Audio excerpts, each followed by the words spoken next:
اور یہ توازن زندگی کی خوبصورتی ہے۔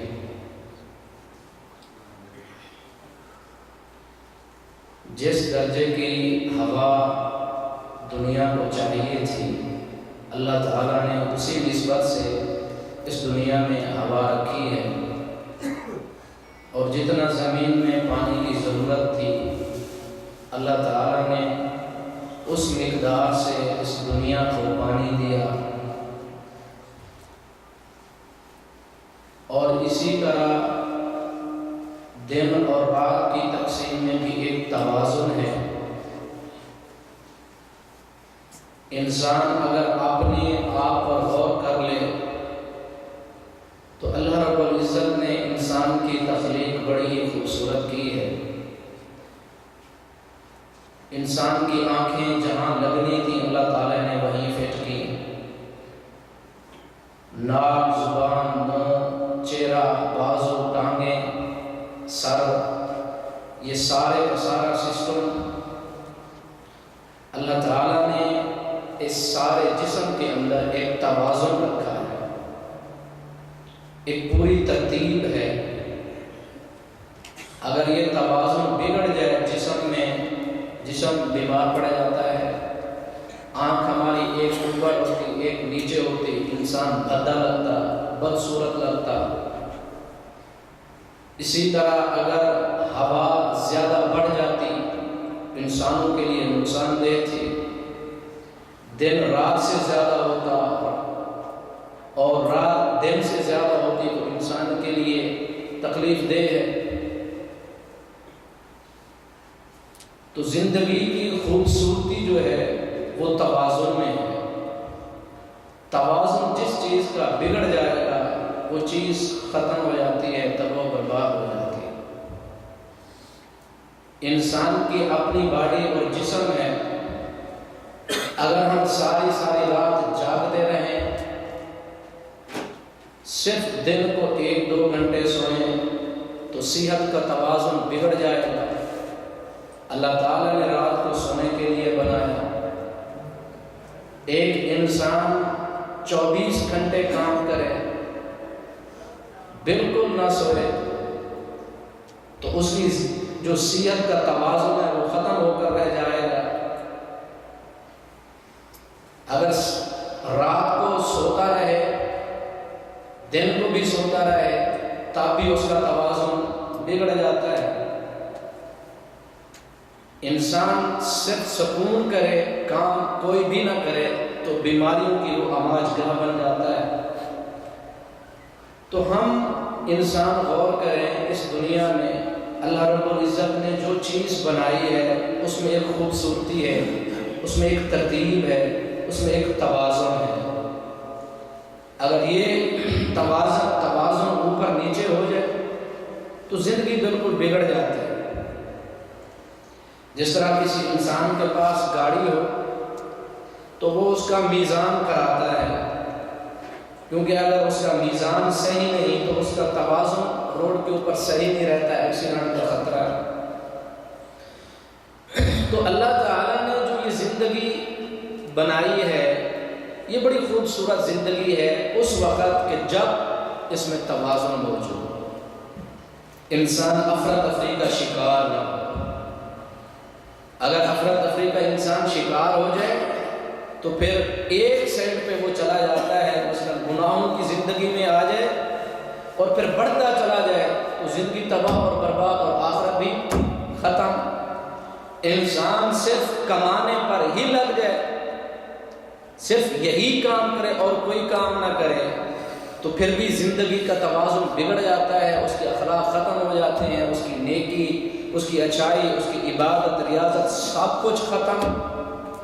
اگر صرف انسان عبادت ہی کرتا رہے، نیکی ہی کرتا رہے اور زندگی کے جو اصول، ضابطے، قوانین، وسائل، ذرائع خورد و نوش کی چیزیں وہ بالکل اس کی طرف توجہ نہ دے، اسلام اس چیز کو بھی معیوب ٹھہراتا ہے کہ یہ کام بھی تم نے کسی کے آگے تم مسلمان بن کے ہاتھ پھیلاؤ، اللہ رب العزت کو اور اسلام کو یہ برداشت نہیں ہے۔ تو انسان کسی سمت میں بھی چلا جائے تو وہ بگاڑ کا ہی سبب بنتا ہے، چاہے زیادہ سکون کرے، چاہے زیادہ مشقت کرے، چاہے مال و دولت کی فراوانی ہو یا فقر و فاقے کی طرف انتہا میں چلا جائے تو زندگی بگڑ جاتی ہے۔ خوبصورتی اس وقت زندگی میں آتی ہے جب انسان اسلام پر عمل کرتا ہے۔ اسلام کہتا ہے کہ تم نیک بھی بنو، اچھے بھی بنو، عبادت بھی کرو، لیکن فَإِذَا قُضِيَتِ الصَّلَاةُ فَانتَشِرُوا فِي الْأَرْضِ وَابْتَغُوا مِنْ فَضْلِ اللَّهِ، جب عبادت تمہاری ختم ہو جائے تب جا کے اللہ کے فضل کو تلاش کرو۔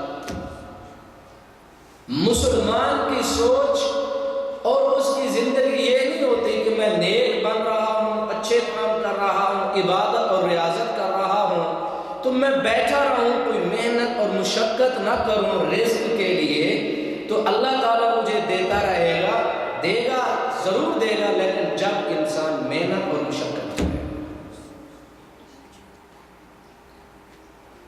اگر انسان اسلام پر عمل کرے تو اسلام میں اللہ تعالیٰ نے ہر ایک مسئلے میں توازن رکھا ہے۔ اس میں مسلمان کی انسان کی صحت کا بھی خیال ہے، اس کے آرام کا بھی خیال ہے، اس کی جسمانی محنت مشقت کا بھی خیال ہے، اس کی نیند کا بھی خیال ہے، اس کے گھر بار کے حقوق کا بھی خیال ہے، اس کے ماں باپ کے حقوق کا بھی خیال ہے، اس کے اپنے ازدواجی زندگی کا بھی خیال ہے، اس کے ماں باپ کے جو حقوق ہیں ان کا بھی خیال ہے، اس کی سیاسی معیشت، مزدوری، مال و دولت، اس کی عبادت، ریاضت، زندگی، سونا جاگنا، کھانا پینا، ہر ایک چیز کی اللہ تعالیٰ نے اس کو توازن بخشا، اعتدال بخشا، خوبصورتی دی۔ اگر ہم اسلام سے ہٹتے ہیں تو ہمارا توازن بگڑ جاتا ہے، پھر ہم یا تو پھر دوسرے سائڈ پہ چلے جاتے ہیں، گناہوں کی دلدل میں ڈوب گیا، وہ وہاں پھنس گیا۔ جس نے روزی کمانا چاہیے کماتا رہا تو اس کو عبادت کا نہیں پتا، اس کو اسلام کا نہیں پتا، اس کو دین کا نہیں پتا۔ جو انسان صرف اور صرف عبادت اور ریاضت پر لگا رہا، اس نے سمجھا کہ شاید دنیا کی اور آخرت کی کامیابی یہی ہے، لہذا اس شخص نے محنت، مزدوری، حلال رزق کمانا چھوڑ دیا۔ یہ ساری کی ساری چیزیں انسان کو بگاڑنے والی چیزیں ہیں۔ لیکن جو مسلمان اپنی چاروں آنکھیں کھول کے زندگی بسر کرتا ہے، اپنے دائیں ہاتھ میں اپنے اسلام کو رکھتا ہے اور بائیں ہاتھ کے اندر وہ زندگی کے وسائل، ذرائع، اسباب کو اختیار کرتا ہے، اس انسان کی زندگی بڑی خوبصورت زندگی ہے۔ اور اسلام اس زندگی کو پسند کرتا ہے۔ اللہ کے پیغمبر صلی اللہ علیہ وسلم نے ارشاد فرمایا کہ قرآنی جو خوبصورت دعا ہے وہ کون سی ہے؟ ربنا آتنا فی الدنیا حسنہ وفی الآخرۃ حسنہ وقنا عذاب النار۔ اے اللہ ہمیں دنیا کے اندر بھی عزت سے نواز، دنیا میں بھی ہم عزت کی زندگی گزاریں، اور آخرت میں بھی اے اللہ ہمیں رسوا نہ کرنا اور ہمیں جہنم کے عذاب سے محفوظ کرنا۔ ہم مسلمان یہ سمجھتے ہیں ہم کسی سائڈ کو، کسی زندگی کے حصے کو اختیار کرتے ہیں تو پھر ہمیں دوسرا جو حصہ ہوتا ہے وہ بھول جاتا ہے، یا ہم اس کو بھلا دیتے ہیں، یا قابل توجہ سمجھتے ہی نہیں، تو پھر ہماری زندگی بگڑ جاتی ہے۔ اگر ہم اسلام کی طرف گئے ہیں تو ہم محنت، مزدوری، حلال رزق کو کمانا بھول گئے ہیں۔ اگر کمائی کے راستے پہ چلے ہیں تو اسلام کا نہیں پتہ، اگر گناہوں کی طرف گئے ہیں تو نیکی کا نہیں پتہ، نیکی کی طرف گئے ہیں تو پھر ہمیں اپنی زندگی کے اصول، ضابطے، حقوق العباد کا کچھ پتہ نہیں۔ لیکن جو مسلمان اسلام کو سمجھتا ہے، اسلام کو سیکھتا ہے، اس کی 2 آنکھیں نہیں بلکہ 4 آنکھیں ہوتی ہیں۔ دنیا کے اوپر اب سردار بن کے جیتا ہے، جس طرح اسلام نے ہمیں دوسری قوموں کے اوپر سردار بنایا ہے کہ نہیں؟ اللہ تعالیٰ نے ہمیں یہ عزت اور عظمت دی ہے کہ مسلمان دنیا کے اندر زندگی بسر کرے تو پھر ایسے بسر کرے کہ جیسے وہ دنیا والوں کا سردار ہے۔ ہمارے اصحاب، سلف صالحین، ہمارے آباء و اجداد، صحابہ کرام اور تابعین، تبع تابعین کی زندگیاں ایسی ہی تھیں، جہاں وہ علم کے، اسلام کے علم کے ماہر تھے، وہیں وہ تجارت کے اندر بھی بڑے بڑے تاجر تھے، مال و دولت کے انبار تھے ان کے پاس، مال و دولت کے بھی انبار تھے، ادھر علم کے بھی ماہر تھے، لیکن آخر میں واقعہ عذاب النار، دل کے اندر دنیا کو جگہ نہیں دی، جتنا مال و دولت ہوتا وہ فہرست بناتے، مسلمانوں کو دیکھتے، یتیموں فقراء مسکینوں کو دیکھتے، ہزاروں کے نہیں کروڑوں کے مال و دولت ایک دن کے اندر ہی مسلمانوں نے خرچ کر دیا کرتے تھے۔ یہ زندگی کی خوبصورتی ہے، یہ ہمارے اسلام کی خوبصورتی ہے کہ ہم مسلمان اگر دنیا پر جیتے ہیں تو اس طرح سے کہ ہمیں دنیا کے مسائل کا بھی پتہ ہے، ہمیں حقوق العباد کا بھی پتہ ہے، اور اپنی زندگی کے مسائل اور اپنے حقوق کا بھی پتہ ہے۔ ایسا ہرگز نہیں کہ ہم زندگی گزارتے چلے جائیں، ایک سائڈ کو ہم سونا بنا دیں، دوسری سائڈ جو ہے وہ مٹی سے بھی بدتر بن چکی ہے، ایک سائڈ کو ہم مٹی بنا دیں، دوسری کو سونا بنا دیں۔ اسلام ایسی زندگی نہیں چاہتا۔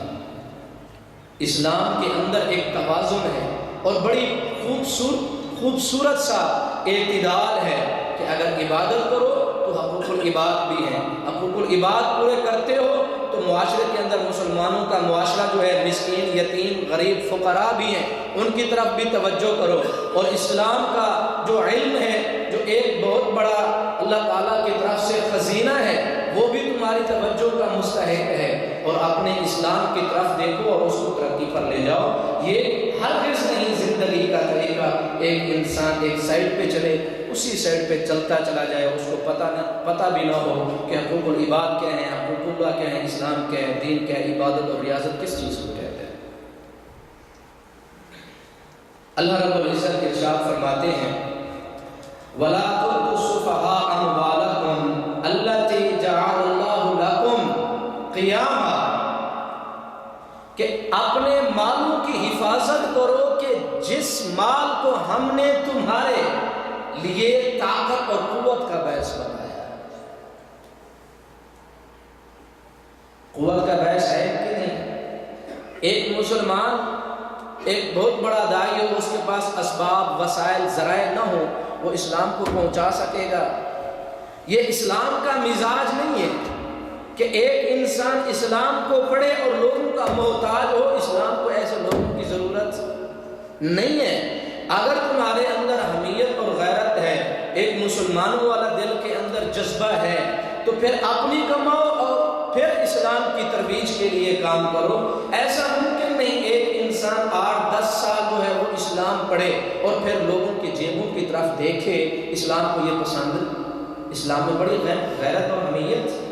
اللہ رب العزت ارشاد فرماتے ہیں ہم نے جو تمہیں رزق دیا ہے معاشرے میں تمہارے پاؤں کھڑے کرنے کے لیے، تاکہ تم اپنے پاؤں کے اوپر کھڑے ہو کر زندگی کو گزار سکو، اپنی ضروریات کو پورا کر سکو۔ اس رزق کو، مال و دولت کو، جائیداد کو کوئی عام چیز نہ سمجھو اور نہ ہی اس کو فتنہ سمجھو۔ اگر حلال رزق ہے اور مسلمان اس کو اللہ کے راستے میں صحیح خرچ کرتا ہے اور فقیروں مسکینوں یتیموں اور غریبوں کا خیال کرتا ہے، کمزور مسلمانوں کی مدد اور نصرت کرتا ہے، تو یہ مال سب سے بڑی نعمت ہے۔ ہم مسلمان سمجھتے ہیں نہیں، تجارت کی طرف ہم نہیں جائیں گے، ہم نے یہ دعا نہیں کرنی کہ اے اللہ ہمیں رزق وسیع رزق دے اور ہم تیرے اسلام کی خدمت کریں، لوگوں کے کام ہیں، مسلمانوں کے کام ہیں، غریبوں کے دکھ درد کو ہم تقسیم کریں۔ ہم ایسی دعا نہیں کرتے، کیوں؟ ہم سمجھتے ہیں کہ شاید مال و دولت کوئی اچھی چیز۔ اللہ کے پیغمبر صلی اللہ علیہ وسلم ارشاد فرماتے ہیں کہ سب سے بہترین ہے وہ مال جو ایک نیک انسان کے پاس ہو، جو ایک نیک انسان کے پاس ہو۔ اور وہ نیک انسان پھر کیا کرتا ہے؟ خود کھاتا رہتا ہے، خود پیتا رہتا ہے؟ نہیں، وہ مسلمانوں کے معاشرے میں دیکھتا ہے کہ کمزور طبقہ کون سا ہے، ضرورت مند لوگ کون ہیں، اور ایسے لوگ کون ہیں جو معاشرے کے ظلم اور ستم کی وجہ سے پیچھے جا رہے ہیں، اور وہ کون لوگ ہیں جن کے پاس وسائل اور ذرائع نہیں کمانے کے، اور وہ نوجوان کون ہیں جن کے پاس کوئی وسیلہ ذریعہ شادی کرنے اور یہ کام، یہ کوئی بھی چیز ان کے پاس موجود نہیں، اور وہ کون سی عورتیں ہیں جن کے پاس کوئی اسباب اور وسائل ذرائع نہیں، مجبوراً ان کو زندگی کی ضرورت کو پورا کرنے کے لیے دوسرا راستہ اختیار کرنا پڑتا ہے۔ مسلمان کی نظر ہوتی ہے کہ مسلم کہاں کمزور ہے تاکہ میں ان کو طاقت دوں، کون سا ایسی چیز ہے جہاں سوراخ پیدا ہو گیا مسلم عمارت میں، میں اس کو پر کر دوں۔ مسلمان جیتا ہے تو ایسے جیتا ہے، صرف اور صرف اپنے لیے کمانا اور صرف کھانا اور مر جانا یہ کوئی زندگی نہیں ہے۔ انسان کمائے گا اور پھر اپنی کمائی کو کھائے گا تو کتنا کھائے گا، کتنا کھائے گا، اور اس کھانے میں عزت اور عظمت نہیں ہے۔ عزت اور عظمت اللہ تعالیٰ نے رکھی ہے تو پھر مسلم کو اسلام اور مسلم معاشرے کی خدمت میں رکھی ہے، جس طرح ہمارے آباء و اجداد، ہمارے سلف صالحین کا وتیرہ اور طریقہ رہا ہے۔ اللہ رب العزت ارشاد فرماتے ہیں وَيُمْدِدْكُمْ بِأَمْوَالٍ وَبَنِينَ، اللہ تعالیٰ فرماتے فَقُلْتُ اسْتَغْفِرُوا رَبَّكُمْ، اگر تم اے مسلمانوں اگر تم یہ کام کرتے ہو، اسلام کی طرف آتے ہو، اسلام کا راستہ اختیار کرتے ہو، تو پھر ہم تمہارے اوپر کیا کریں گے؟ رحمت کی بارشیں برسائیں گے، اور مال و دولت اور بیٹوں سے ہم تمہیں نواز دیں گے۔ کس وقت؟ جب تم اسلام کی خوبصورت زندگی کو اپناؤ گے، کیونکہ اسلام جیسی خوبصورت زندگی ہے ہی نہیں، ممکن ہی نہیں۔ اللہ کے پیغمبر کے پاس صحابہ آتے ہیں اور فرماتے ہیں کہ اے اللہ کے پیغمبر میں زندگی بھر شادی نہیں کروں گا، کیونکہ ایسا کروں گا میں نیک نہیں بن سکتا، اور ایک نے کہا میں روزہ رکھوں گا، ایک نے کہا میں یہ نہیں کروں گا، یہ نہیں کروں گا۔ اللہ کے پیغمبر نے ارشاد فرمایا ہرگز کبھی ایسے کام مت کرنا، کیونکہ میں نے شادیاں بھی کی ہیں، میں کماتا بھی ہوں، میں عبادت بھی کرتا ہوں، میں سارے کام کرتا ہوں۔ اسلام کے اندر لا ضرورت فی الاسلام، اسلام میں رہبانیت نہیں ہے۔ ایک انسان کہے کہ میں متقی پرہیزگار بننا چاہتا ہوں اور اس کے لیے مجھے ایک کمرہ چاہیے، میں معاشرے میں نہیں جانا چاہتا، اگر میں چلا گیا تو گناہگار ہو جاؤں گا، سوسائٹی والے مجھے خراب کر دیں گے، میرے دوست رشتہ دار ہیں گناہوں میں مبتلا ہو جاؤں گا، معاشرہ مجھے اچھا نہیں بننے دیتا، لہذا مجھے ایک سائڈ چاہیے، کمرہ چاہیے، وہاں جا کر میں عبادت، ریاضت، اچھے کام، نیک کام کروں گا، اللہ تعالیٰ کے میں قریب ہو جاؤں گا۔ اسلام کہتا ہے ایسی نیکی کی ہمیں تمہاری ضرورت نہیں ہے۔ اگر اپنے آپ کو مرد سمجھتے ہو اور مسلمان کہلاتے ہو اپنے آپ کو، تو معاشرے میں آؤ اور برائیوں کا مقابلہ کرو۔ بنی اسرائیل کے اندر آپ کو پتہ ہے کہ ایک ایسی بستی اللہ تعالیٰ نے فرمایا کہ اس کے اوپر عذاب نازل کر دو، فرشتے نے کہا اے اللہ یہاں تو ایک ایسا شخص ہے جو بالکل عبادت ریاضت کرتا ہے، کسی کو کچھ نہیں کہتا، بڑا نیک انسان ہے۔ اللہ تعالیٰ نے ارشاد فرمایا سب سے پہلے اسی کو ختم کرو۔ کیوں؟ اس وجہ سے کہ مسلمان جو تھے اس وقت کے وہ گمراہ ہو رہے، معاشرہ بگڑ رہا، سارا الٹ پلٹ، دنیا کا توازن ختم ہو رہا، توحید کو کوئی نہیں جانتا، اور اس کی پیشانی کے اوپر ایک بل بھی نہیں پڑا کہ اسلام بگڑ رہا ہے، مسلمان بگڑ رہا ہے۔ تو ایسے مسلمان کی نیکیوں کی ہمیں ضرورت نہیں۔ مسلمان بننا ہے تو پھر چار آنکھوں کے ساتھ دنیا بھی اسلام بھی، لیکن توازن کے ساتھ، اعتدال کے ساتھ، جس کا جو حق ہے اس کو اس کا حق دیا جائے۔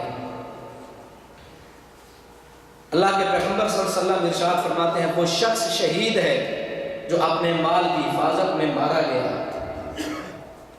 تو مال فتنہ ہے، فتنہ اس وقت بنے گا جب ایک انسان ایک سائیڈ پہ چلے گا، دوسری سائیڈ کو بھول جائے گا، تو اس کے لیے وہ فتنہ ہے، چاہے وہ مال ہو، چاہے اس کی اولاد ہو، چاہے اس کے بیوی بچے ہوں، چاہے اس کی مال و دولت ہو، چاہے اس کی اپنی زندگی ہو، چاہے اس کا اپنا علم ہو، اس کی اپنی عبادت ریاضت ہو، جب ایک سائیڈ پہ چلی جائے گی تو اس کے لیے وہ وبال جہاں۔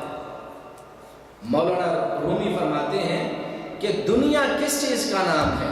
مال و دولت، بیٹے، اولاد، بیوی، بچے، جائیداد کو دنیا نہیں کہتے۔ دنیا یہ ہے کہ ہر وہ چیز جو تجھے اللہ تعالیٰ سے غافل کر دے وہ دنیا ہے، چاہے وہ مال دولت ہو، بیوی بچے ہوں، اولاد ہوں، بیٹے ہوں، وہ آپ کا علم ہو، وہ کوئی بھی چیز ہو، اگر اللہ تعالیٰ سے آپ کو غافل کر رہی ہے تو وہ آپ کے لیے کیا ہے؟ وہ فتنہ ہے اور وہ دنیا ہے۔ تو مال و دولت کے لیے، جائیداد کے لیے، رزق حلال کے لیے ایک مسلمان کو محنت اور مشقت کرنی چاہیے کہ نہیں؟ ضرور کرنی چاہیے۔ اور اپنی ضروریات سے بڑھ کر مسلمان معاشرے میں دیکھے کہ کون سے مسلمان کمزور ہیں تاکہ ان کی مدد کی جائے اور معاشرے کے اندر بھی وہ عزت کی زندگی گزاریں۔ کیوں؟ اس وجہ سے کہ ان کے سینوں میں لا الہ الا اللہ موجود ہے، اور اس کلمے کی عظمت اور عزت، اس کا وزن ہر نعمت سے زیادہ ہے۔ اگر ہم مسلمان ایسا کرنے لگ جائیں تو مسلمانوں کا جو معاشرہ ہے ایک عزت دار معاشرہ بن جائے۔ لیکن حقیقت تو یہ ہے کہ ہمیں اپنے ہمسائے کا بھی نہیں پتہ ہوتا کہ یہ کون ہے، اس کی اولاد کتنی ہے، اس کا کاروبار ہے یا نہیں ہے، یہ رات کو سویا ہے، کچھ کھا کے بھی سویا ہے یا نہیں۔ ایسا نہیں ہے۔ حالانکہ حتیٰ کہ ہمارا معاشرہ اور ہم مسلمان اتنا بگڑ چکے ہیں، اپنوں کو بھی اگر ہماری ضروریات سے زیادہ ہے، اپنے بہن بھائی، اپنے رشتہ دار، اپنے ماں باپ کو بھی کچھ نہیں دیں گے۔ کیوں؟ ہماری ضروریات زیادہ ہیں، ہمارے بچے۔ یہ اسلام کا طریقہ نہیں ہے کہ ایک مسلمان پیٹ بھر کر کھائے اور سائڈ میں دوسرا مسلمان بھوک کی وجہ سے رو رہا ہو، تو اللہ رب العزت ارشاد فرماتے ہیں یہ مسلمان گنہگار ہے۔ ایک عورت وہ اسباب، وسائل اور ذرائع نہ ہونے کی وجہ سے اس کا نکاح نہ ہو سکا، وہ گناہ کی طرف چلی گئی۔ معاشرے کے جتنے عزت دار لوگ ہیں مسلمانوں میں، اللہ تعالیٰ نے جن کو قوت، عزت، طاقت، اقتدار دی ہے معاشرے کے اندر، اگر وہ مسلمان اس کا خیال نہیں کرتے تو وہ مسلمان گنہگار ہے۔ ایک خاندان بالکل بھوکا پیاسا اور فقر و فاقہ کی زندگی بسر کر رہا ہے، اس میں ساری کی ساری بیٹیاں بچیاں ہیں، کوئی مرد نہیں ہے جو کما کر لائے۔ اگر ان کی عزت پر کوئی دھبا لگ گیا، ان کی عزت نیلام کر دی گئی اور ضروریات زندگی کو پورا کرنے کے لیے وہ گناہوں کی زندگی میں چلی گئی، اگر ان کی عزت تار تار ہو گئی تو معاشرے میں جتنے مسلمان عزت دار ہیں سارے گناہوں کے اندر مبتلا، ملوث ہیں اور اللہ کے ہاں جواب دہ ہیں۔ ہم مسلمان سمجھتے ہیں کہ ہم نے نیکی کا کام کیا، اچھے کام کیے، ہم کماتے ہیں، ہمارا گھر بہت اچھا ہے، ہماری روزی روٹی لگی ہوئی ہے، ہم معاشرے میں بڑے عزت دار ہیں، دوسروں کے ساتھ جو کچھ ہوتا ہے ہوتا چلا جائے، کیوں؟ وہ ہمارے دشمن ہیں، ہمارے پڑوسی نہیں، ہماری زبان کے نہیں، ہمارے علاقے کے نہیں، ہمارے خاندان کے نہیں، ہمارے بستی کے نہیں، ہمارے نسب نامے سے نہیں، ہمارے رشتہ دار نہیں۔ اللہ تعالیٰ ارشاد فرماتے ہیں یہ دنیا میں زندگی گزارنے کے لیے ایک مسلمان کے لیے کوئی اچھا معیار نہیں۔ اگر ہم سب مسلمان صرف اپنے علاقے کے اندر چند لوگوں کو اکٹھا کر کے چند پیسے جمع کر لیں اور پھر معاشرے کے اندر ہم دیکھیں کہ مسلمان کمزور طبقہ کون سا ہے، کس کو دوائی کی ضرورت ہے، کس کو علاج کی ضرورت ہے، کس کو ہسپتال کی ضرورت ہے، کس کو مال و دولت، خورد و نوش کی ضرورت ہے، وہ اگر ہم ان کے پورے کر دیتے ہیں، اللہ کی قسم ہے جو ان کے دلوں سے دعائیں نکلیں گی وہ آپ کی ساری زندگی کی دعاؤں سے زیادہ بہتر اور افضل ہے۔ اگر ہم مسلمان ایسا کام نہیں کرتے تو جس طرح ہم اپنی روزی روٹی کھا کے زندگی بسر کر رہے کی پرواہ نہیں معاشرے میں کیا ہو رہا ہے، تو پھر جو گناہ ہو رہے ہیں ان میں ہم بھی وہ قابل مواخذہ ہے۔ مسلمان سے ان کا سوال کیا جائے گا کہ تم اگر وہاں زندہ تھے تو تم کیا کرتے رہے؟ اور ہمارے سلف صالحین، ہمارے آباء و اجداد، مسلمانوں کا معاشرہ، صحابہ کرام رضوان اللہ علیہم اجمعین، کیا ان کے پاس مال و دولت نہیں تھا؟ کیا وہ روزی تاجر اور کاروباری اور بزنس مین نہیں تھے؟ کیا ان کے پاس جائیدادیں نہیں تھیں؟ ہم تو یہی سمجھتے ہیں کہ صحابہ میں جتنا فقر و فاقہ تھا وہ آج کے دور میں نہیں ہے۔ صحابہ کرام کے پاس مال و دولت نہیں تھا، پیغمبر صلی اللہ علیہ وسلم کے پاس مال و دولت نہیں تھا، جس کی وجہ سے اپنے پیٹ کے اوپر دو دو پتھر باندھ کے کام کیا کرتے تھے۔ ہم سمجھتے ہیں کہ امہات المومنین کے پاس کچھ بھی نہیں تھا، جس کی وجہ سے فقر و فاقہ تھا اور بڑی فقیری کی زندگی بسر کرتے تھے۔ اللہ کے پیغمبر فرماتے تھے، آئے عائشہ رضی اللہ تعالی عنہ، میرے بستر کو اتنا نرم نہ کرو کہ مجھے وہ سکون آ جائے گا، میری آنکھ نہیں کھلے گی، میں عبادت نہیں کر سکوں گا، اس بستر کو ہٹا دو، اس بستر کو ہٹا دو۔ مطلب ساری نعمتیں موجود تھیں، مال و دولت موجود تھا، سارا کاروبار بزنس سب کچھ موجود تھا، لیکن صحابہ کرام کا وتیرہ اور ان کا اصول کیا تھا کہ اپنی زندگی سے دنیا کے وسائل، اسباب اور ذرائع ایسے ہٹاتے تھے کہ یہ مسلمانوں کی زندگی میں لگ جائے۔ ہمیں ایسا سکون اور عیش اور یہ سکون اور اطمینان نہیں چاہیے جو پیسے کی وجہ سے ہو، جو کھانے کی وجہ سے ہو، جو سونے کی وجہ سے ہو۔ وہ ایسی ساری چیزیں جن سے ضروریات زندگی پوری ہوتی تھیں وہ مسلمانوں کے معاشرے کے اندر خرچ کر دیا کرتے تھے اور خود روزے سے رہتے تھے۔ ایسا خیال ہمارے ذہن میں آتا ہے کہ صحابہ سلف صالحین کے پاس کچھ تھا نہیں، اس وجہ سے روزے، اس وجہ سے فقر و فاقہ۔ یہ خیال بالکل غلط ہے، بالکل غلط ہے۔ اللہ رب العزت خود ارشاد فرماتے ہیں، جب تمہاری نمازیں ختم ہو جائیں فانتشروا، پھیل جاؤ زمین میں، اللہ تعالیٰ کے فضل کو تلاش کرو۔ فضل کیا ہے؟ یہ مال و دولت ہے، یہ رزق حلال ہے، اللہ کا فضل ہے، اس کو جا کے تلاش کرو۔ اور صحابہ کرام بڑے بڑے تاجر تھے، ان کے پاس مال و دولت کے انبار لگے ہوئے ہوتے تھے، لیکن وہ کرتے کیا تھے؟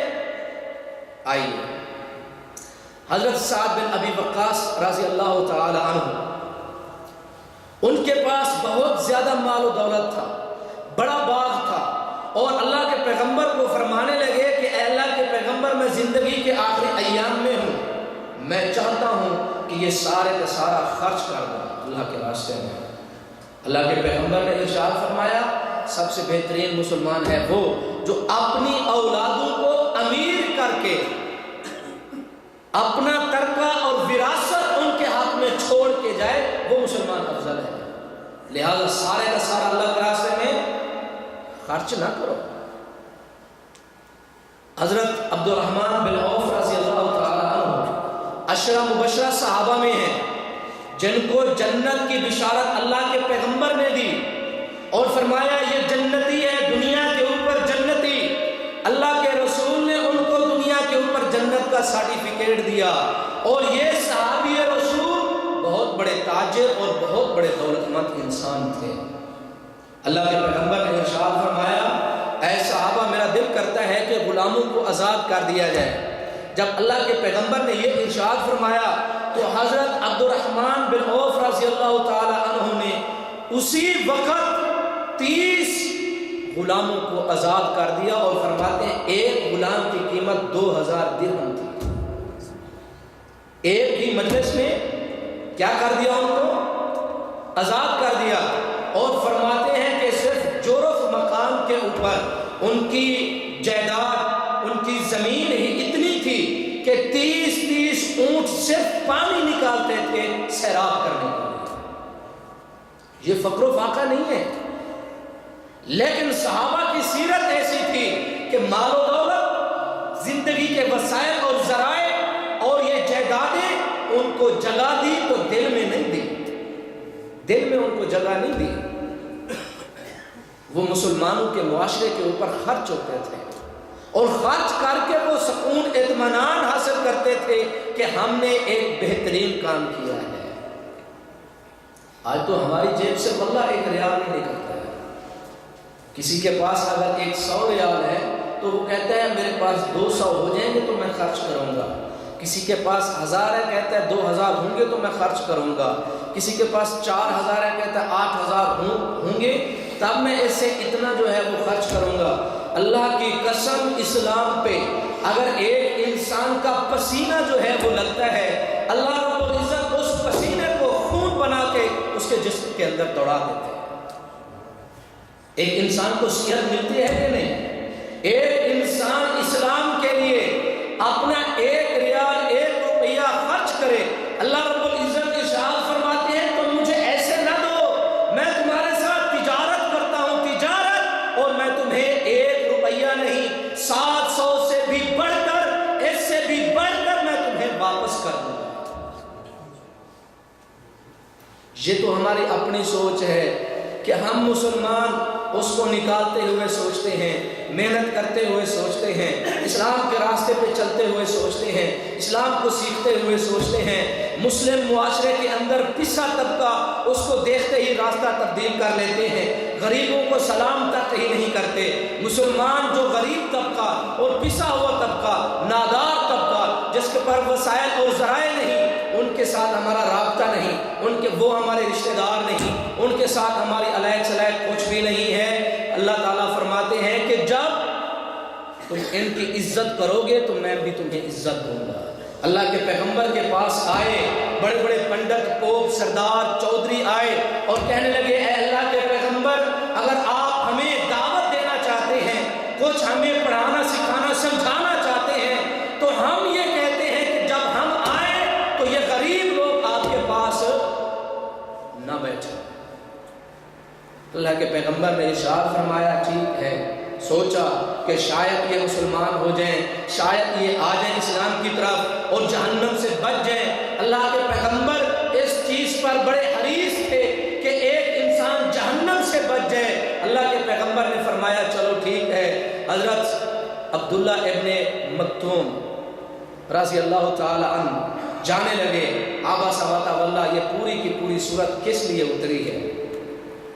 اللہ تعالیٰ نے ارشاد فرمایا اے پیغمبر، یہ پنڈت، یہ پوپ، یہ سردار، یہ چودھری، یہ اپنے آپ کو بڑا سمجھنے والے، دنیا کے اندر اپنا ایک معیار، اقتدار اور قوت رکھنے والے اور اپنے آپ کو فرعون سمجھتے ہیں، یہ مسلمان ہوں یا نہ ہوں لیکن یہ صحابی رسول آپ کی مجلس سے نہیں جائے گیا، نہیں گیا۔ اللہ تعالیٰ نے پوری کی پوری سورت اتار دی۔ مسلمانوں اگر دنیا کے اوپر عزت اگر ہے تو لا الہ الا اللہ محمد رسول اللہ کی ہے، اس کلمے کی ہے، اور یہ کلمہ جس سینے میں ہے وہ سینہ عزت کے لائق ہے، وہ سینہ احترام کے لائق ہے۔ اس کو عزت دو، اس کو احترام دو، کیونکہ اللہ رب العزت نے جو عزت اور شان اور جو وقار اس کو دیا ہے وہ دنیا کی ہر نعمت سے زیادہ وزنی، قیمتی ہو، ہر ایک نگینے سے اور ہر ایک سونے سے قیمتی۔ اگر ہم مسلمان یہ اینک لگا لیں، اسلام والی اگر یہ اینک لگا لیں تو پھر ہر مسلمان ہمیں خوبصورت نظر آئے گا، ہر مسلمان کے اندر ہمیں اخلاق میں نظر آئے گا، ہر مسلمان کے اندر اپنا اسلام اور اپنی اخوت، محبت اور مودت بھی نظر آئے گی۔ ہم اگر یہ دیکھتے ہیں، اگر اسلام کی نظر لگاتے ہیں، اسلام کی اینک لگا کے انسانوں کو، مسلمانوں کو دیکھتے ہیں، تو اللہ کی قسم ان کے اندر ہمیں بڑا ہیرا نظر آئے گا، تو تب جا کے ہم ان کی عزت بھی کریں گے، ان کا احترام بھی کریں گے، ان کے اوپر خرچ بھی کریں گے۔ اگر ایسا نہیں ہے، اگر ہم دیکھتے ہیں اینک اگر اپنی آنکھوں پہ لگاتے ہیں نسل کی، مال و دولت کی، تو دولت والا ہمیں عزت دار نظر آئے گا۔ اگر ہم آنکھ کے اوپر اینک لگاتے ہیں مال و دولت، جائیداد، سرداری، پنڈت، پوپ، چودھریوں کی، تو چودھری لوگ ہمیں عزت دار نظر آئیں گے۔ اگر ہم آنکھ پر زیادہ زبان کی، علاقے کی، رنگ نسل کی، تو لوگ بھی ہمیں ویسے ہی نظر آئیں گے۔ اگر ہماری نسل کا ہے تو اس کو احترام دیا جائے گا، ہماری زبان کا نہیں تو وہ ذلیل اور خوار ہے، اس میں کچھ نظر نہیں آئے گا۔ اے مسلمانوں، یہ زندگی اسلام نے ہمیں یہ نہیں دی ہے، نہیں دی ہے۔ اسلام نے بڑی خوبصورت زندگی دی ہے مسلمان کو، اور وہ کیا ہے؟ زندگی میں اعتدال رکھو، توازن رکھو، جس کا جو حق ہے اس کو دو، جو نیک ہے اتنی اس کی عزت کرو، جو برا ہے اتنا اس سے نفرت کرو، جو مالدار ہے جتنا اس کا حق بنتا ہے اتنا اس کو عزت دو، کسی فاسق فاجر کو کسی نیک انسان پہ ترجیح مت دو۔ یہ ہمارا اسلام ہے، یہ ہمارا دین ہے، اور اس میں اللہ تعالیٰ نے خوبصورتی رکھی ہے۔ اگر ہم اس طریقے سے زندگی بسر کرتے ہیں، حضرت عبد الرحمن بن عوف رضی اللہ تعالیٰ عنہ کو اللہ کے پیغمبر ارشاد فرماتے ہیں، عبد الرحمن جہاد کے لیے ہم جا رہے ہیں، کچھ اللہ کے راستے میں خرچ کرو۔ ایک دفعہ 700 گھوڑے دے دیے، دوسری مرتبہ 1500 اونٹ دے دیے۔ آپ اندازہ لگائیں کہ 1500 اونٹ، ان کی قطار کا اندازہ لگائیں کہ کہاں تک جائیں گے، اور ان کی قیمت کا اندازہ لگائیں کہ ان کی قیمت کیا ہوگی۔ صرف ایک مجلس میں، صرف ایک دفعہ اللہ کے پیغمبر فرماتے ہیں کہ خرچ کرو 1500 اونٹ۔ کتنا؟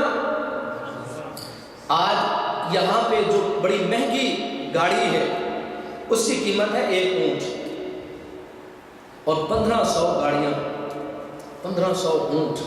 یہ ہے اسلام، یہ اسلام کی خوبصورتی ہے۔ ہمارا اسلام ہمیں عظمت سکھاتا ہے، ہمارا اسلام ہمیں عزت، غیرت اور حیا سکھاتا ہے۔ اسلام ہمیں ہمدردی اور احساس دلاتا ہے۔ ہمارا اسلام ہمیں بلندیوں میں اگر ہم پہنچ جائیں تو اسلام یہ نہیں کہتا کہ نیچے دیکھنا چھوڑ دو، اپنی اوقات کو چھوڑ دو، اپنی اوقات سے باہر چلے جاؤ، اپنی انسانیت کو ختم کر دو اور گناہوں کے اندر مبتلا اور ملوث ہو جاؤ، اور زندگی میں صبح شام گناہ کرتے رہو اور غلط کام حرام کماتے رہو اور اس پر فخر کرتے رہو۔ ہمارا اسلام یہ کہتا ہے تمہاری سائڈ پہ قرون کے مال و دولت ہوں، عشاء کی اذان کا وقت ہو تو اس مسلمان کی گردن جھکی ہونی چاہیے۔ یہ ہے اسلام، یہ ہے دین، یہ ہے دنیا، یہ ہے زندگی۔ اس زندگی کا کیا فائدہ؟ انسان کماتا چلا جائے، اور جب انسانوں کے اندر زندگی بسر کرے تو لوگ جو ہے اس کو تان و تشنیع کا نشانہ بنائے۔ یہ انسان ہے، یہ بھی کوئی انسان ہے، یہ ایسا کرتا ہے، یہ ویسا کرتا ہے، یہ حلال کماتا ہے، یہ چوری کرتا ہے، فراڈ اس کے اندر، بددیانتی اس کے اندر، ہر گناہ اس کے اندر۔ یہ ایسا انسان ہے۔ ایک انسان، ایک مسلمان دنیا پہ زندگی بسر کرے، لوگ اس کو لان تان کریں، اگر مر جائے لوگ کہیں اللہ کا شکر ہے کہ یہ مصیبت ہماری گردنوں سے اتر چکی ہے۔ اس جینے کا کیا فائدہ اور ایسا مرنے کا کوئی فائدہ نہیں۔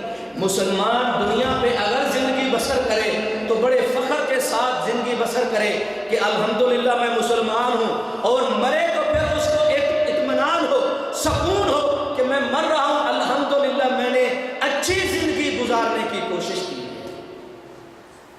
یہ ہے ہمارا اسلام، یہ ہے ہمارا دین۔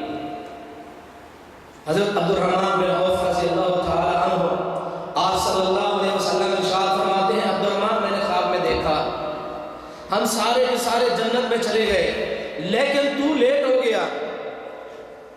مال و دولت کی کثرت کا اندازہ کیجئے۔ ہم کہتے ہیں کہ صحابہ کے پاس کچھ نہیں، وہ فقر و فاقہ کی زندگی بسر کرتے تھے، اس وقت یہ وسائل ذرائع نہیں تھے، وہ بڑے نیک تھے، یہ کرتے تھے، فلاں کرتے تھے، اور جتنا مال و دولت میں کہتا ہوں اس وقت تھا۔ آج آپ کے پاس ریال ہے، تو سونے کی چیز نہیں، کاغذ آپ کے ہاتھ میں ہے۔ اس وقت ان کے پاس سونا ہوتا تھا، سونے سے وہ ساری ضروریات زندگی پورا کرتے تھے۔ حضرت عبد الرحمن بن عوف رضی اللہ تعالیٰ عنہ ارشاد فرماتے ہیں، اللہ کے پیغمبر میں لیٹ ہو گیا اس وجہ سے کہ میں اپنے مال کا حساب دیتے لیٹ ہو گیا۔ مال و دولت، آپ مال کا اندازہ کر سکتے ہیں کہ میں اپنی جائیداد کا حساب دیتے ہوئے لیٹ ہو چکا ہوں، اور اس کے بعد حضرت عبد الرحمن بن عوف رضی اللہ تعالی عنہ نے اسی وقت ہزاروں کی تعداد میں رقم اور دینار، درہم و دینار جو ہے وہ اللہ کے راستے میں خرچ کر دیے، اور فرماتے ہیں کہ میں کہیں اللہ کے ہاں پکڑا نہ جاؤں، اپنا رزق میں اللہ کے راستے میں خرچ کرتا ہوں تاکہ میرا حساب و کتاب آسان ہو۔ یہ کون لوگ ہیں؟ صحابہ ہیں، اور کروڑوں کے مالک ہیں۔ آج جس کے پاس کچھ لاکھ آ جائیں تو پھر وہ سمجھتا ہے کہ دنیا کے اوپر زندگی ہی میرے پاس ہے، سب کچھ میرے پاس ہے، اور میں یہ فلاں یہ تو انسان ہے، اس دھرتی پہ انسان ہے، کچھ بھی تیری ملکیت نہیں ہے، تو انسان بن کے زندگی گزار۔ اگر انسان بن کے زندگی تو نہیں گزارے گا، اللہ رب العزت کی قسم ہے اللہ تعالیٰ دنیا میں بھی ذلیل کر دیتا ہے اور آخرت کے اندر بھی رسوائی لکھی۔ یہ ذلت ہے کہ نہیں؟ میں کسی کو سلام کروں، سلام کر کے میں چلا جاؤں تو پھر وہ کہے کہ یہ بندہ جو ہے وہ شروع ہو جائے 10-12 سنانے کے لیے، یہ عزت ہے؟ عزت یہ ہے کہ ایک مسلمان دوسرے مسلمانوں کے دلوں کے اوپر حکمرانی کرتا ہے۔ ہارون الرشید کہتا ہے کہ امام بخاری جب اپنے علاقے میں آئے اور دیکھتا ہے کہ ایک جمع غفیر ہے، مخلوق ہے، ہجوم ہے ان کے پیچھے لگا ہوا، بادشاہ نے کہا کہ اپنی ملکہ سے کہا مجھے یہ بتاؤ بادشاہ یہ ہے یا میں ہوں؟ اس کی بیوی نے کہا بادشاہ تو آپ ہیں، حکمران آپ ہیں، لیکن آپ انسانوں کے سروں پہ حکمرانی کرتے ہیں، اور یہ وہ لوگ ہیں جو انسانوں کے دلوں پہ حکمرانی کرتے ہیں۔ اگر ہم مسلمان اسلام کی زندگی بسر کریں تو اسلام ہماری زندگی کو بھی خوبصورت بناتا ہے، آخرت کو بھی خوبصورت بناتا ہے۔ حضرت عبد الرحمن بن عوف رضی اللہ تعالی عنہ ان کی زندگی کے آخری ایام تھے، فرمانے لگے کہ ہر بدری صحابی کو بلایا جائے اور ہر بدری صحابہ کو 400 درہم دے دیے جائیں۔ کتنے؟ 400 درہم۔ اور اس وقت اندازہ لگایا گیا جتنے بھی صحابہ تھے تقریباً 100 کے لگ بھگ تھے۔ کتنے بنے؟ 40,000 درہم بنتے ہیں۔ جب سارے صحابہ کے درمیان یہ رقم تقسیم ہو گئی، حضرت عثمان رضی اللہ تعالی عنہ تشریف لائے اور فرمانے لگے میں بھی بدری صحابہ ہوں، صحابہ میں سے ہوں، لہذا مجھے بھی میرا حصہ دے دیا جائے۔ صحابہ نے کہا آپ کو اللہ تعالیٰ نے نوازا ہے، آپ کیوں لیتے ہیں؟ تو حضرت عثمان رضی اللہ تعالیٰ عنہ ارشاد فرماتے ہیں میں اس وجہ سے لینے نہیں آیا کہ میرے پاس کچھ نہیں، میری ضرورت کو خریدنے کے لیے کچھ نہیں، اپنی زندگی کو گزارنے کے لیے کچھ نہیں، میرے پاس مال و دولت کے انبار نہیں، میں اس وجہ سے نہیں آیا، بلکہ میں اس وجہ سے آیا ہوں اور میں نے یہ دیکھا ہے کہ یہ مال کس کا ہے اور کتنا بابرکت ہے۔ مال یہ کس کا ہے اور کتنا بابرکت ہے، اور اس بابرکت مال کو میں نہیں چھوڑ سکتا، لہذا مجھے اپنا حصہ چاہیے۔ تو اس وقت جب بدری صحابہ کو حضرت عبد الرحمن بن عوف رضی اللہ تعالی عنہ نے یہ سارا مال دے دیا تو اس وقت فرمایا 50,000 درہم مزید اللہ تعالیٰ کے راستے میں خرچ کر دیے جائیں۔ کتنے؟ 50,000 درہم وہ خرچ کر دیے گئے، اور فرمایا ابھی 1,000 اونٹ اللہ تعالیٰ کے راستے میں، کتنا؟ 1,000 اونٹ۔ مسلمان اندازہ بھی کر سکتا ہے کہ یہ صحابہ ہیں، یہ ایسے صحابہ جو بالکل اپنی زندگی کے اندر، اگر حضرت عثمان رضی اللہ تعالیٰ عنہ کے پاس اللہ کے رسول نے ایک شخص کو بھیجا، ضرورت مند تھا، میں آپ کو یہ بتا رہا ہوں کہ انہوں نے زندگی اپنی کیسے گزاری اور مسلم معاشرے کا ان کو کتنا خیال تھا، مسلمانوں کا کتنا خیال۔ ایک ضرورت مند کو بھیجا، حضرت عثمان رضی اللہ تعالیٰ عنہ گھر کے اندر موجود تھے، کوئی شخص آیا دیوار کے ساتھ، جب وہ چل رہا تھا دروازہ دور تھا تو اس نے سنا اپنی بیوی سے جھگڑا کر رہا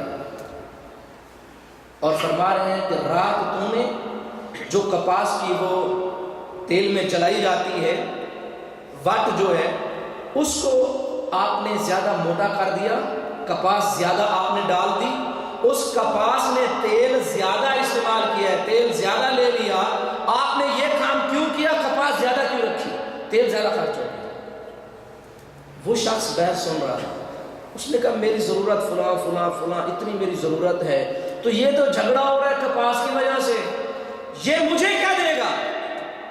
بہرحال اس نے کہا میں آیا ہوں تو لہٰذا دیکھتے ہیں مسئلہ کیا۔ اس نے دروازہ کھٹکھٹایا، حضرت عثمان رضی اللہ تعالیٰ عنہ باہر تشریف لائے اور فرمانے لگے کیا مسئلہ؟ اس نے اپنی ضروریات پیش کی اور کہا کہ مجھے اللہ کے پیغمبر نے بھیجا ہے۔ اس سے نہیں پوچھا کہ تجھے کتنا چاہیے، اور گھر کے اندر گئے 10,000 درہم وہ ایک کپڑے کے اندر باندھ کے اس کو دے دیے اور کہنے لگے کہ یہ 10,000 درہم میں اپنی ضروریات کو پورا کر لینا۔ وہ شخص کہتا ہے مجھے آپ یہ بات بتائیں، میں نے یہ آواز سنی ہے آپ اپنی بیوی سے تو اس مسئلے میں لڑ رہے ہیں کہ کپاس زیادہ اگر استعمال ہوگی اس کی وجہ سے تیل زیادہ خرچ ہو گیا ہے، اور مجھے یہ آپ کیوں دے رہے ہیں اتنا زیادہ 10,000 درہم؟ میں تو یہ سوچ رہا تھا کہ آپ کے گھر سے کچھ بھی نہیں ملنے والا۔ حضرت عثمان رضی اللہ تعالیٰ عنہ ارشاد فرماتے ہیں وہ جو تیل کا مسئلہ تھا وہ اپنی زندگی پر مسئلہ تھا، وہ اپنی زندگی کے لیے میں خرچ کر رہا تھا۔ اس وقت اپنے لیے ہم بڑا پھونک پھونک کے استعمال کرتے ہیں، دیکھ بھال کے استعمال کرتے ہیں اپنے لیے، اور جب اللہ کے راستے میں دینا ہو تو اس وقت ہم گنتے نہیں ہیں۔ یہ وتیرہ اور یہ سلوک ہے مسلم معاشرے کے ساتھ مسلمانوں کا، صحابہ کرام کا، ہمارے آباء و اجداد کا۔ مسلم معاشرے کے ساتھ ان کا سلوک یہ ہے کہ اگر مانگنے آیا ہے تو نہیں پوچھا کہ کیا چاہیے کتنا چاہیے، اپنی ذات کے لیے اگر استعمال کرنا پڑا ہے تو اس کو پھونک پھونک پھونک پھونک کے سوچ سمجھ کے استعمال۔ ہم مسلمان کہتے ہیں کہ جب تک ہماری عمارتوں کے اوپر سونے کی اینٹیں نہ لگ جائیں ہم سکون سے نہیں بیٹھیں گے، اور سونے کی اینٹیں بھی اگر لگا لیں پھر بھی ہم کہتے ہیں کہ نہیں ابھی بھی کچھ فرق ہے، ابھی بھی ہماری کچھ ضروریات رہتی ہیں۔ مسلمان دنیا کے اوپر آسمان تک سونے کا مالک بن جائے، اس کے پاس زیورات ہیروں کے انبار لگ جائیں، اگر وہ اسلام کا خادم نہیں ہے، اگر وہ مسلمانوں کی طرف توجہ نہیں کرتا، مسلم معاشرے کو نہیں دیکھتا ہے، تو وہ اس کے لیے وبال جان ہے۔ ایسی زندگی کا کیا فائدہ؟ حضرت عبد الرحمن بن عوف رضی اللہ، یہ تو ایک صحابی ہے، ہزاروں کی تعداد میں ایسے صحابہ ہیں جن کے پاس مال و دولت کے انبار لگے ہوئے ہیں۔ اللہ کے پیغمبر نے ارشاد فرمایا عبد الرحمن فلاں ضرورت ہے، انہوں نے ایک اپنی جائیداد بیچی جو 4 لاکھ درہم کی تھی، اور اللہ کے پیغمبر کے قدموں میں ارشاد ہوتا ہے۔ حضرت زبیر بن عوام رضی اللہ تعالیٰ عنہ، عبد الرحمن بن عوف رضی اللہ تعالیٰ عنہ، ان کے پاس سونے کی اینٹیں تھیں۔ جب وہ فوت ہوئے ان کے پاس سونے کی اینٹیں تھیں۔ کس چیز کی؟ سونے کی اینٹیں۔ آج ہمارے پاس کچھ آ رہے ہیں تو ہماری آنکھیں 4 ہو جاتی ہیں، ہمارے کپڑے تبدیل ہو گئے، ہماری کھانے پینے کی اشیاء تبدیل ہو گئی، وضع قطع تبدیل ہو گئی، اور پھر یہ ساری چیزیں دیکھ کے زبان میں، گفتگو میں، انداز میں وہ ساری تبدیلی، وہ سارا تکبر، اور پتہ نہیں انسان اپنے آپ کو کیا سمجھنے لگ جاتا ہے۔ یہ ساری تبدیلی پھر انسان سمجھتا ہے کہ شاید دنیا کے اوپر اللہ نے دیا ہی مجھے ہے اور کسی کے پاس ایسا ہے ہی نہیں۔ لیکن صحابہ کے زندگی کے اندر یہ چیز موجود نہیں تھی، حالانکہ ہم سمجھتے ہیں کہ ان کے پاس مال و دولت نہیں تھا، ان کے پاس جائیداد نہیں تھی، فقر و فاقہ کے مالک تھے، ان کی زندگی ایسا مسئلہ نہیں ہے، وہ ہمارے دور سے زیادہ وہ امیر تھے، لیکن اس چیز کی قدر و قیمت جانتے تھے، تو صرف اور صرف اس وجہ سے کہ اس کی قدر و قیمت اس وقت بڑھ جائے گی جب یہ مسلم معاشرے پہ لگے گی یا اسلام کے راستے پہ لگے گی۔ حضرت زبیر بن عوام رضی اللہ تعالیٰ عنہ بہت بڑے عظیم صحابی ہیں، اور ان کی جرت اور طاقت پورے عرب کے اندر مشہور تھی اور پورے مسلمانوں کے اندر مشہور تھی. اسی وجہ سے اللہ کے پیغمبر صلی اللہ علیہ وسلم ان کو اپنا حواری انہوں نے بنایا اور فرمایا فداک ابی و امی، تیرے اوپر میرے ماں باپ قربان ہو جائے. کس کو کہا؟ حضرت زبیر بن عوام رضی اللہ تعالیٰ کہ میرے ماں باپ تیرے اوپر کیا ہو جائیں؟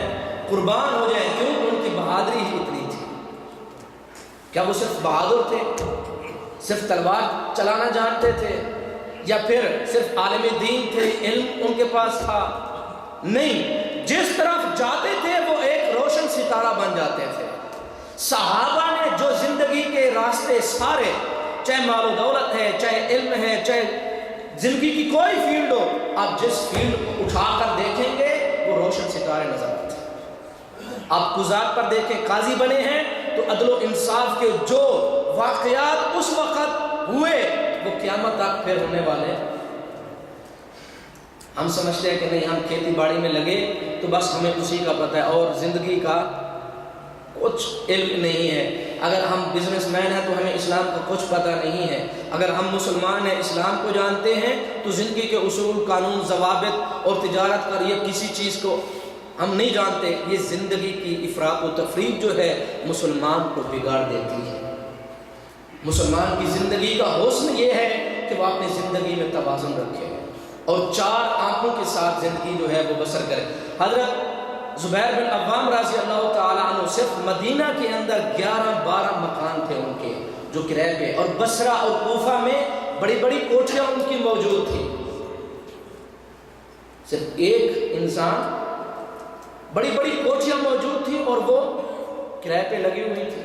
صرف یہی چیز نہیں، حضرت زبیر بن عوام رضی اللہ تعالیٰ عنہ کے پاس 1000 غلام ہوتے تھے اور روزانہ وہ جو کماتے ان کی کمائی وہ اللہ تعالیٰ کے راستے میں مسلمانوں میں خرچ کر دیتے تھے. کتنا؟ 1000 غلام. یہ مسلمانوں کا معاشرہ. ہم سمجھتے صحابہ میں کچھ نہیں. 1000 غلام کتنا کمائے گا؟ روز جو کمائی ہوتی ہے روز، اور ان کا خرچہ اور ان کی ضروریات زندگی، ان کا رہن سہن، سارا کچھ وہ حضرت زبیر کے پاس تھا رضی اللہ تعالیٰ. لیکن ان کی کمائی ساری کی ساری کہاں جاتی تھی؟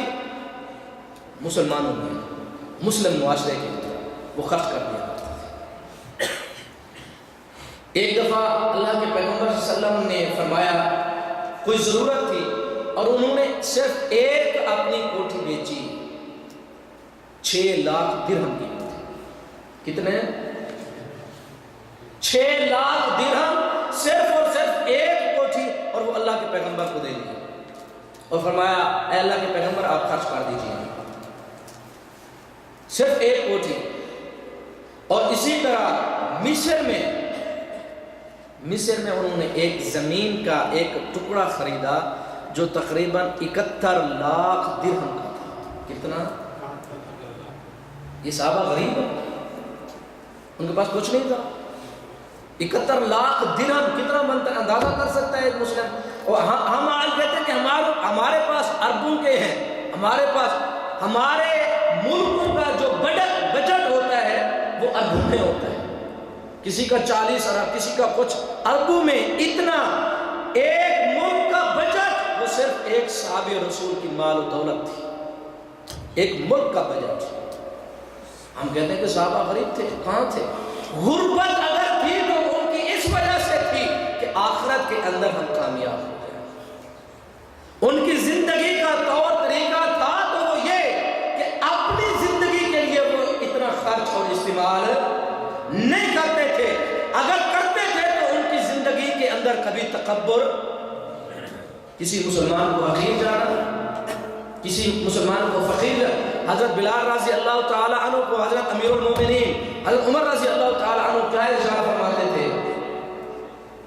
سیدنا بلال ہمارا سردار. بلال، حضرت عمر رضی اللہ تعالی عنہ نے کچھ وظائف مقرر کرنا شروع کیے. فوجیوں میں مال و دولت کی کثرت ہو گئی، ہر ایک مسلمان کا وظیفہ مقرر ہوا، ہر ایک مسلمان کا. ہمارے اس دنیا میں امیر ترین ملک ہے سعودی کا. ہر ایک سعودی کا کوئی وظیفہ مقرر ہے؟ نہیں ہے. ہر سعودی کا وظیفہ ہو بھی اس کو 400 ملے گا، اس کو 200 ملے گا، ترتیب سے جس کا جتنا منصب، جس کے اندر جتنی مہارت، قوت، طاقت ہے اس لحاظ سے نہیں ہے. ایسا نہیں ہے. حتیٰ کہ ابھی تو کٹوتی شروع ہو گئی ہے. تو صحابہ کے دور میں ہر ایک مسلمان کو وظیفہ ملتا تھا حکومت کی طرف سے. آپ اندازہ کریں کہ حکومت کتنی امیر ہوگی. حضرت عمر رضی اللہ تعالیٰ عنہ نے جب یہ مقرر کرنا شروع کیا تو عبداللہ ابن عمر فرماتے ہیں کہ میرے حصے میں کیوں تھوڑا آ رہا ہے اور اسامہ کے پاس کیوں زیادہ آ رہا ہے، کیونکہ اس کے میں مقابلے کا ہوں.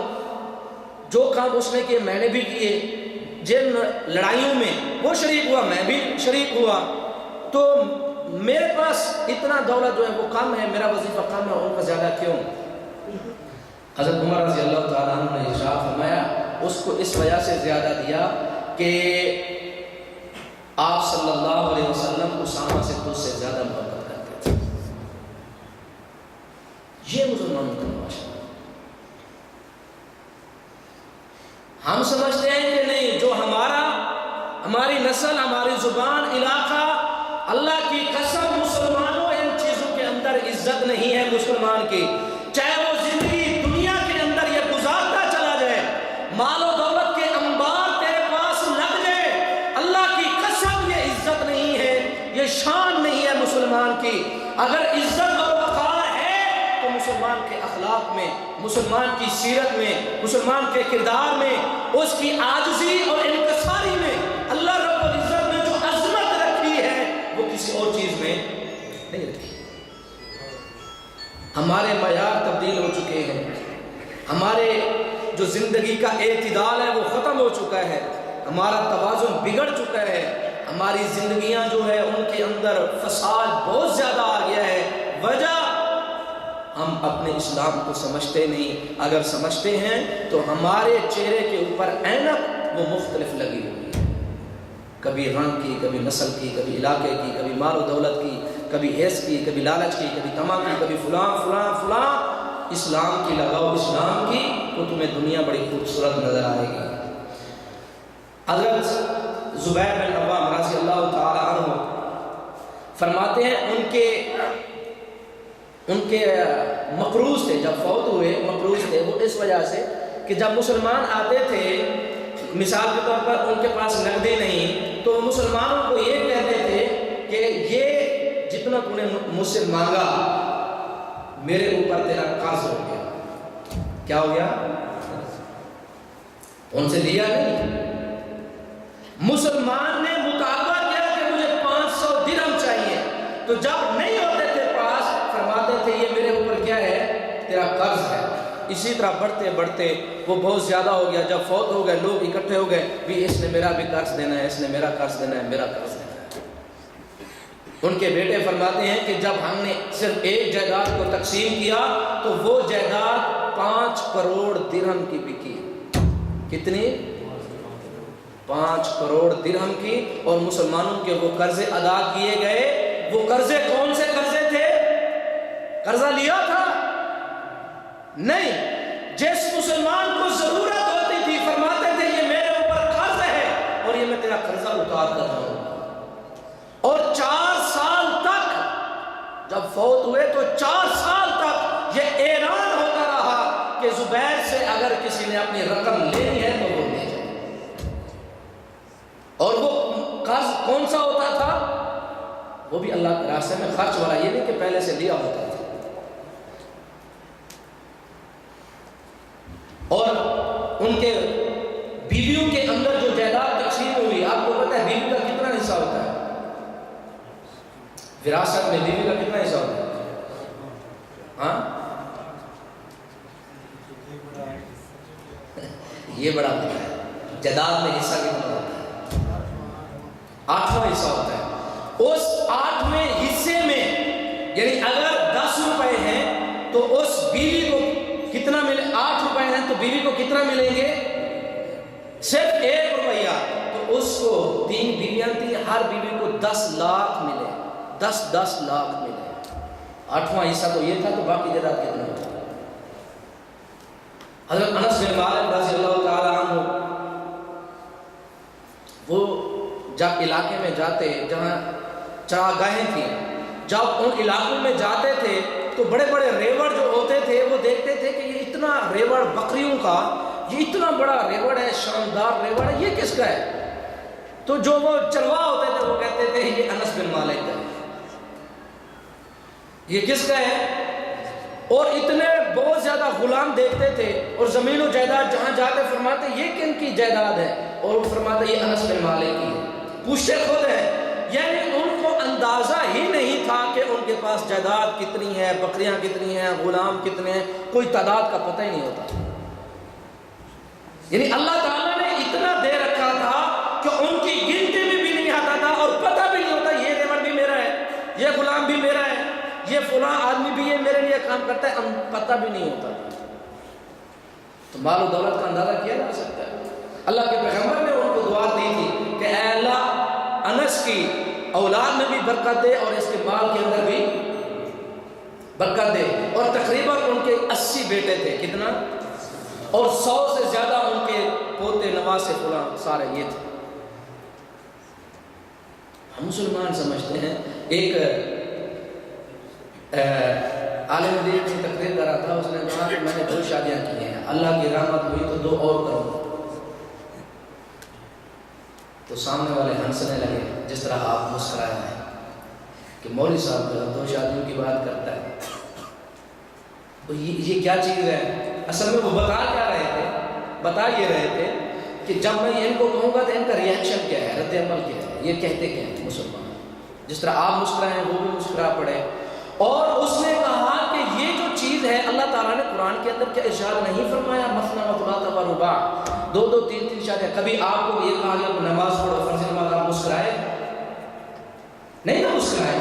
تو یہ عبادت ہے۔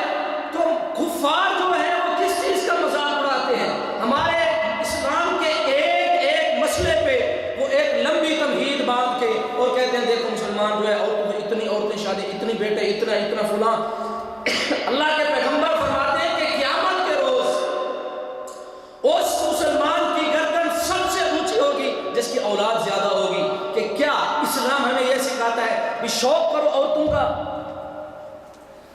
شوق نہیں ہے، بلکہ امت کو زیادہ، یہ جو حقیقت میں اچھے جذبات تھے وہ دب گئے، لیکن جب اسلام کی ایسی بات آتی ہے تو ہم مسکرا دیتے ہیں، مذاق اڑاتے، او آپ بھی، یعنی آپ بھی شادی کی بات، آپ بھی یہ ہمارا اسلام اور دین ہے۔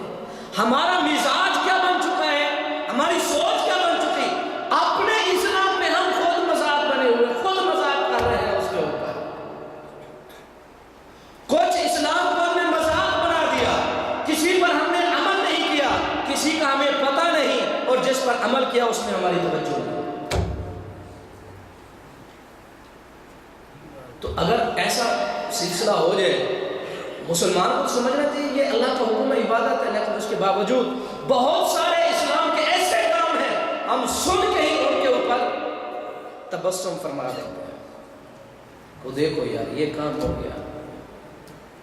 جی اللہ تعالیٰ کی شریعت ہے، شریعت ہے کہ نہیں؟ انسان کو جرأت کیسے ہوتی ہے کہ وہ اس کے اوپر مسکراتا ہے، ہنستا ہے، لیکن ہمارا مزاج تبدیل ہو چکا ہے، ہم توازن اپنا کھو چکے ہیں۔ حضرت انس بن مالک رضی اللہ تعالیٰ عنہ کے کتنے بیٹے تھے؟ تقریباً 80 بیٹے تھے، 80، اور اس سے بڑھ کر ان کے اولادیں تھیں، اور مال و دولت کی اتنی کثرت تھی کہ ان کو پتہ نہیں ہوتا تھا کہ میرا یہ ریوڑ بھی میرا، یہ غلام بھی میرے، یہ جائیداد بھی میری، یہ میری، اتنے یعنی ان کے غلام اور مال و دولت اور ریوڑ ہوا کرتے تھے۔ اللہ نے کتنی برکت دی، کس وجہ سے؟ اسلام کی وجہ سے، اسلام پر عمل کرنے کی وجہ سے۔ اگر ہم مسلمان ایسے بن جائیں، اسلام کے اوپر عمل کرنے کی وجہ سے ہم اگر اپنے آپ میں فخر محسوس کریں کہ ہم مسلمان ہیں، ہم کوئی نیکی کا کام کر رہے ہیں، ہم کوئی اچھا کام کر رہے ہیں، مسلم معاشرے کو دیکھیں اور پسے ہوئے طبقے کو دیکھیں، ان کی مدد اور کریں، حمایت کریں، ان کو اپنے پاؤں کے اوپر کھڑا کریں، اور جو مسلمان ان کے پاس وسائل اور ذرائع نہیں ان کی مدد اور نصرت کریں۔ اللہ کی قسم یہ ایسی عبادت ہے جو تمہاری نفلوں سے، عبادتوں سے، ریاضتوں سے زیادہ بڑھ کر۔ اگر ہم ایسا سے زندگی گزر رہی ہے، گزر جانی ہے۔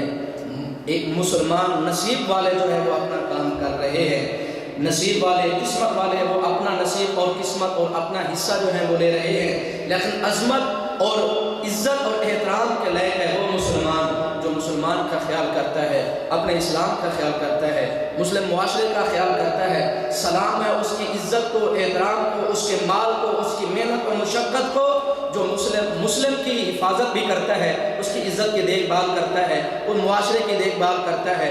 مسلمان پسے ہوئے ہوں تو ان کو اپنے قدموں کے اوپر کھڑا کر دیتا ہے اور ان کو دیکھ کے خوش ہوتا ہے، ان کو دیکھ کے خوش ہوتا ہے کہ کل یہ بھیک مانگ رہے تھے، اللہ کا فضل ہے آج یہ حلال کمانے کے قابل ہوئے۔ اللہ تعالیٰ سے دعا ہے کہ اللہ رب العزت ہمیں اسلام کو سمجھنے کی توفیق عطا فرمائے۔